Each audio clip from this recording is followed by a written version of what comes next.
So on Wednesday morning, we were in the Dallas airport flying to Las Vegas. We all get on the plane. We're all ready to go. And the pilot comes on and says, well, maintenance is checking out a tire. Pilot comes back on a little while later and says, tire needs to be replaced. So does the one next to it. So I learned on Wednesday it takes 2 hours to change 2 tires on a plane. I was very curious as to how this is done. I sort of picture somebody with a roadside jacking up one side of the airplane. I don't think that's how they do it. But we got on the plane, we got off the plane, we got back on the plane, and in the midst of all of that, I'm trying to think, well, who's in charge here? Who is in control?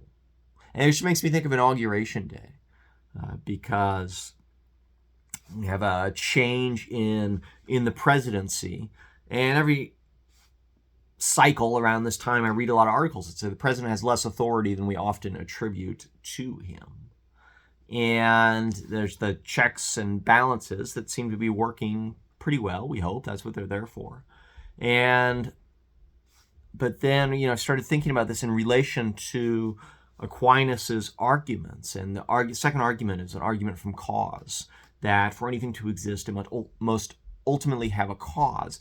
And it reminds us that the presidency, all earthly authorities, they rule, their power is derivative. They govern only because God sustains the universe. God permits them to play a part in the story. God is the one who's ultimately in control. God is the cause of creation, which means that God continues to sustain creation, which means that creation is still moving towards that ultimate goal that God has set for it. And no earthly power can change that, because they're not the cause of creation. God is, and God sustains creation. And so hopefully that allows us to rest, to set down our anxiety a little and be at ease here in this universe that God controls and sustains.